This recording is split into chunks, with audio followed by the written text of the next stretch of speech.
বিশ্ববিদ্যালয় ভাৰত বিজ্ঞান 2025 বৰ্ষৰ কাৰণে বাছি লোৱা টপিকটো হৈছে ভাৰতীয় দ্বীপসমূহৰ পৰিৱেশজনিত সমস্যা আৰু ইয়াৰ সমাধান। প্ৰথমতে পৰিচয়টো হৈছে ভাৰতীয় দুটা মুখ্য দ্বীপগুচ্ছ হৈছে আন্দামান নিকোবৰ দ্বীপপুঞ্জ আৰু ইয়াৰ লাক্ষাদ্বীপ।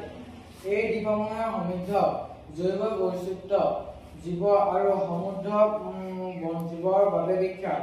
মুখ্য পৰিৱেশজনিত সমস্যা ভাৰতীয় দ্বীপসমূহৰ পৰিৱেশজনিত সমস্যা হৈছে সাগৰ পৃষ্ঠৰ স্তৰ বৃদ্ধি, গ্লোবেল ৱাৰ্মিঙৰ ফলত বহুভূমি পানী তলত গৈ আছে, প্লাষ্টিক আৰু আৱৰ্জনা প্ৰদূষণ, পৰ্যটক আৰু স্থানীয় বাসিন্দাৰ দ্বাৰা হোৱা অপচয়ে দ্বীপৰ পৰিৱেশ নষ্ট কৰি ৰাখিছে। বন নিধন, জনসংখ্যা বৃদ্ধি আৰু উন্নয়নৰ বাবে বন কাটি পেলোৱা হৈছে।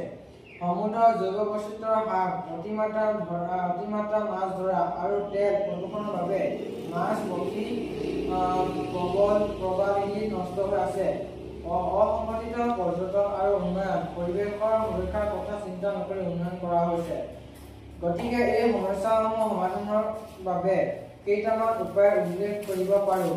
প্ৰথমতে পৰিৱেশ সচেতনতা বৃদ্ধি, দ্বীপবাসী আৰু পৰ্যটকৰ মাজত শিক্ষা আৰু জনসচেতনতা সৃষ্টি কৰা।